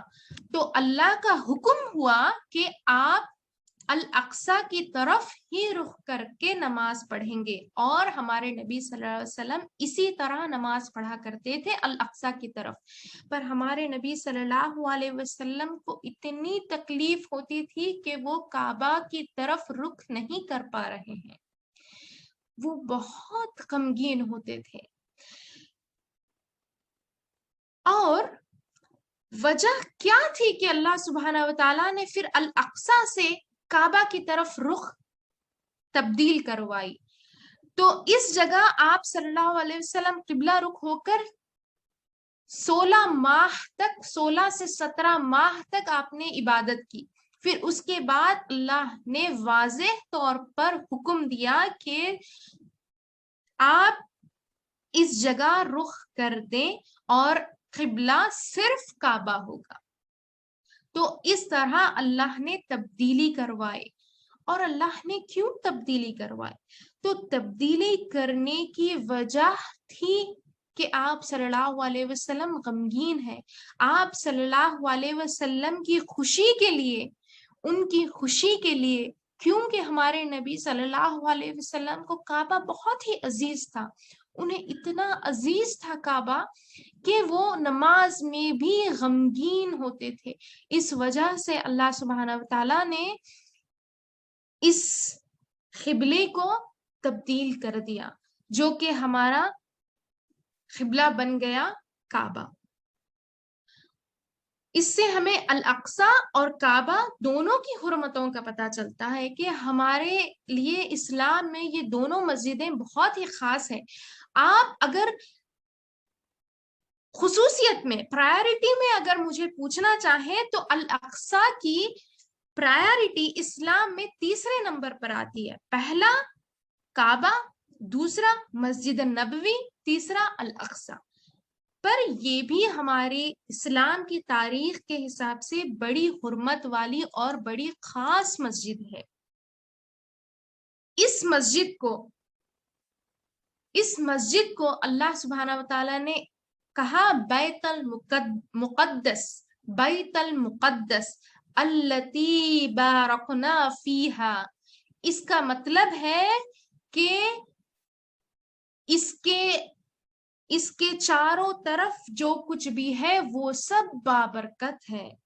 اس کے چاروں طرف جو کچھ بھی ہے وہ سب بابرکت ہے، یہ سب بابرکت زمین ہے۔ اس کا پورا اگر آپ جاننا چاہیں تو یہ سورہ الانبیاء کی آیت 71 ہے، جس میں اللہ سبحانہ وتعالی نے فرمایا کہ یہ التی بارکنا فیہا للعالمین، یہ زمین مبارک ہے، برکت والی ہے، سارے لوگوں کے لیے بابرکت بنا دیا ہے۔ اور ایک خاص چیز سے ہم اس کی حرمت اور اس کی برکت کا اندازہ لگا سکتے ہیں کہ ہمارے نبی صلی اللہ علیہ وسلم کو معراج جب حاصل ہوئی تب ہمارے نبی صلی اللہ علیہ وسلم کس جگہ پر تھے؟ کس جگہ پر تھے؟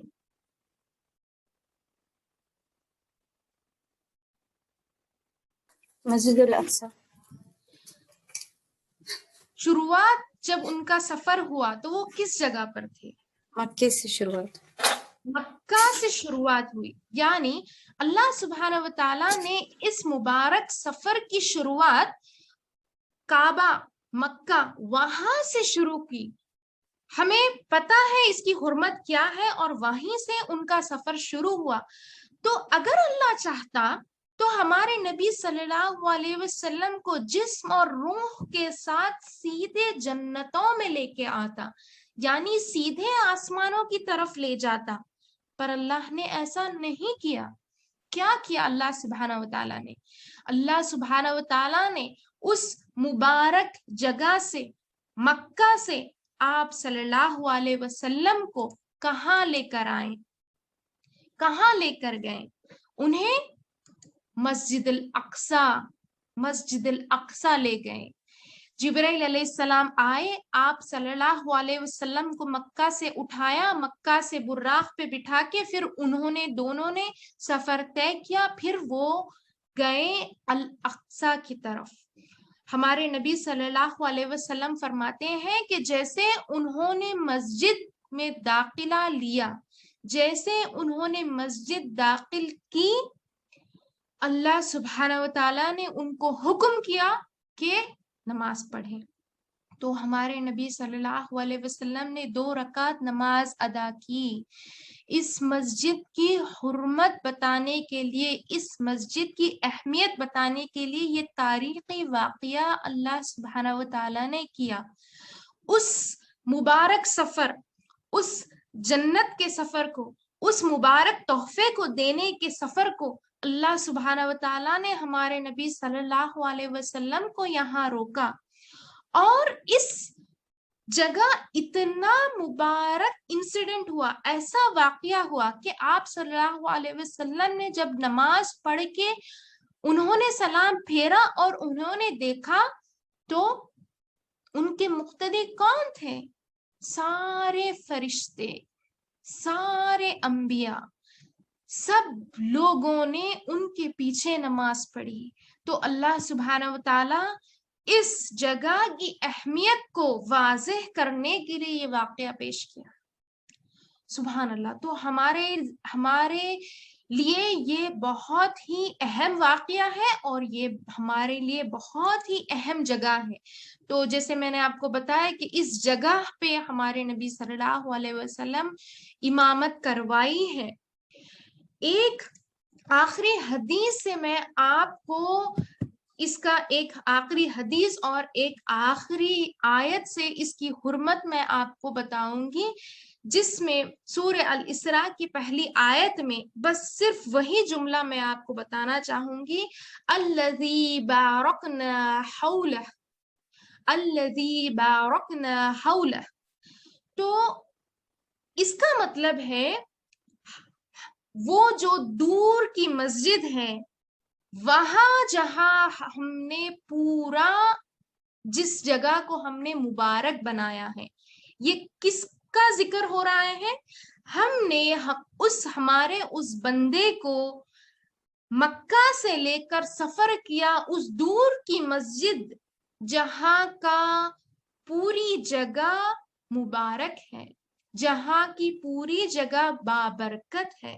تو پوری جگہ اس مسجد اور اس لینڈ، میں نے آپ کو دو آیتیں یہاں پیش کی، ایک تو مسجد کی حرمت بتا رہی ہے اور ایک اس جگہ کی، لینڈ کی بتا رہی ہے. لینڈ یعنی وہ پوری جگہ جس میں وہ ڈوم آف دی راک بھی آتا ہے اور دوسری مسجدیں بھی ہیں اور دوسرے وہاں پہ تاریخی عمارتیں ہیں، جس سے ہمیں یہ پتہ چلتا ہے. ایک آخری حدیث جو ابن عباس رضی اللہ تعالی عنہ روایت کرتے ہیں کہ انہوں نے ہمارے نبی صلی اللہ علیہ وسلم سے پوچھا کہ بیت المقدس جیروسلم اس جگہ کی اسلام میں کیوں اتنی اہمیت ہے، جس میں ہمارے نبی صلی اللہ علیہ وسلم نے جواب یہ دیا کہ اس جگہ شاید ہی کوئی ایسی جگہ نہ ہو، شاید ہی ایسی کوئی جگہ نہ ہو جہاں کسی پیغمبر یا کسی فرشتے نے سجدہ نہ کیا ہو یا کسی پیغمبر دفن نہ کیا ہو.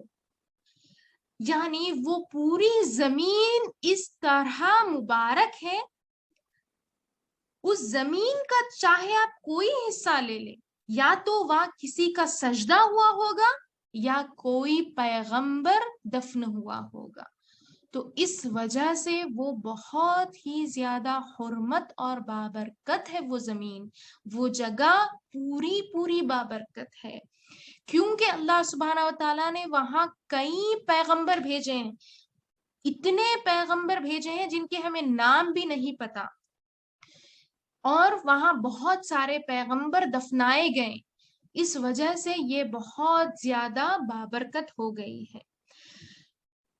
بس میں اس بات سے میں آج کا درس مکمل کرنا چاہوں گی کہ اللہ نے جو بھی ہمیں سنایا ہے اور جو بھی ہمیں سمجھایا ہے، ہمارے ذہن میں یہ بیٹھ جائے اور ہمارے دلوں میں اس پر یقین بڑھ جائے، ہمارے ایمان میں اضافہ ہو اور ہم بہت زیادہ مسجدوں سے محبت کرنے والے، مسجدوں سے جڑے رہنے والے بن جائیں.